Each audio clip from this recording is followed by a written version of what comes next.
how do you view your role? Wait, I'm just getting ready to do an interview with a couple journalism students. Sure. No, that sounds good. I think it's probably, I don't know how long it'll take, maybe half an hour or so. So are you going to be available a little bit later this afternoon? 2 minutes. You know, our biggest role right now is to build the capacity of the party to put us in a position to affect public policy and to elect green MPPs so we can have a voice at Queen's Park in affecting public policy. And so right now, without a seat at Queen's Park, we've been influencing policy by engaging and mobilizing our supporters and people who care about the issues that we care about. And so I would make the argument, and actually the Queen's Park publication made the case that I've had more effect on public policy without a seat than Tim Hudak has as the official leader of the opposition. And I think that is primarily because we've really made an effort to engage people, mobilize people, and put pressure on the government to take action on issues that are important to us. In which way? Yeah, so as a couple of concrete examples is when the federal government canceled funding for the Experimental Lakes area, which is a big research area in northwestern Ontario that's played an essential role in water quality issues, things like acid rain in our lakes and things like that.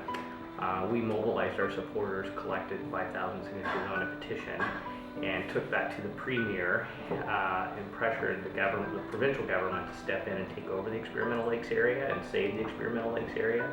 And so that's, that was an important policy contribution and victory for us.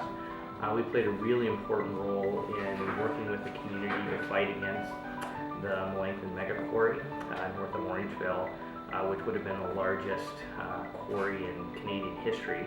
And when was this again? Sorry. It's in Melanchthon Township, which is just north of Orangeville. Okay, no, but when did you? That was sort of a battle that took place between, let's say, 2010 and 2012. Okay. And then what's come out of that is a provincial-wide movement to protect prime farmland and source water that I've taken a lead role in promoting.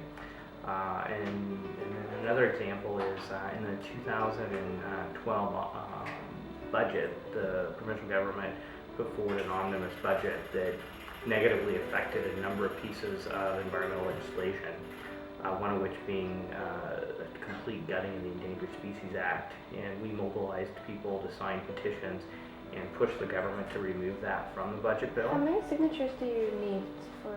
It just depends. I think, generally, if we can get a few thousand, that sends a very strong signal to the government. That's the focus we've taken, because we don't necessarily want to lower government revenues, because we're in a budget deficit situation and we'd like to see the budget get back to balance. And so we want to make sure that any adjustments you make in taxes benefit the economy and in ways that don't detract from government revenues. Do you think Toronto is fairly represented at a federal level? Well, I think that federally Toronto and Ontario in general gets a bit of the short end of the stick. we as Ontarians send more tax dollars to Ottawa for distribution throughout the rest of Canada than we get back. And so I think that creates challenges for Ontario, and so as a result, Ontario spends the least amount of public dollars per capita than any province in Canada.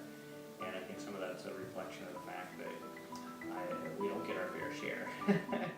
Those are important conversations that need to happen if Ontario is going to maintain prosperity moving forward. Also, I just want to know, how do you find residency in Ottawa? Because you have to go back and forth, so.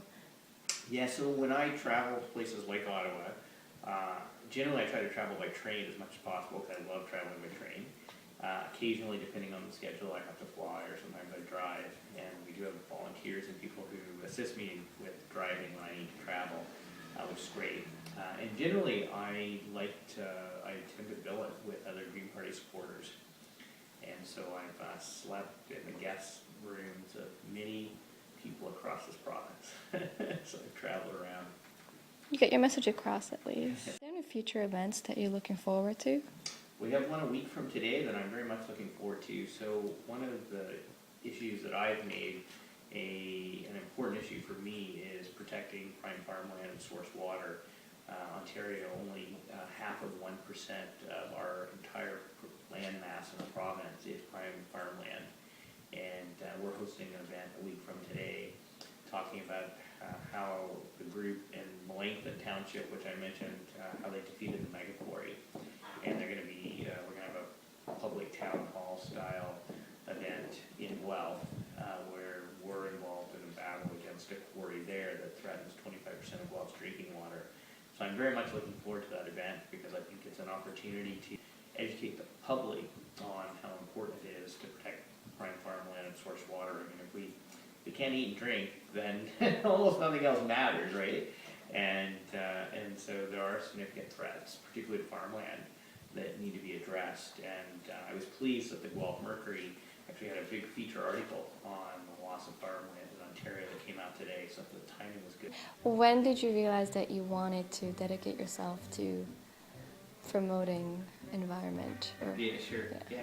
So a couple things. So one is I grew up on a farm, and I like to tell folks that almost anyone who grew up on a farm, regardless of what your political affiliations are, you have a connection to the environment and you recognize how important healthy soil, clean water, clean air is. Because in the case of farmers, I mean, your livelihood, your family's ability to generate an income and put food on the table and pay the mortgage, you know, literally is dependent on a healthy environment. And so I've always had that as a part of my life and how I thought about the world.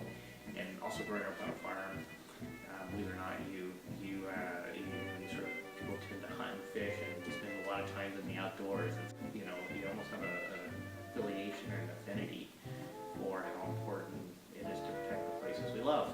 So do you go on any fishing trips?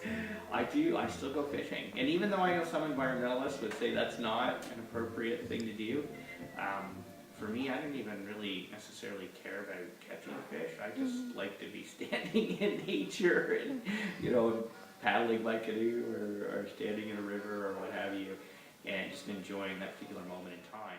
And then as I've grown older, I've realized that, particularly in today's world, and particularly with the climate crisis that we're facing, that our economic success is intimately tied to addressing environmental concerns. And so as a small business owner, I started my first small business when I was 26. And so as an entrepreneur and small business owner, I recognize how important it is to develop a sustainable green economy in terms of generating jobs and prosperity for the future. And so for me, it's an opportunity. The Green Party presents an opportunity to bring those issues to the forefront politically and to try to engage my fellow Ontarians in moving forward on those issues. Do you find it, how actually would you find it to get your family involved in the view that you see everything should be happening? Yeah. Well, so my family's very involved, and I think if you're going to be involved in politics, particularly leading a political party, you ask a lot of your family. And so my wife Sandy and my two daughters, Isabel and Beata, probably attend more political events than they ever maybe would like to or dream they would attend. And unfortunately, it takes me away from home probably more than I would like and that they would like. But as a family, that's a decision we all made together because we felt that the issues that the Green Party is speaking out on and standing up for are important issues. I wouldn't be able to do it without their support.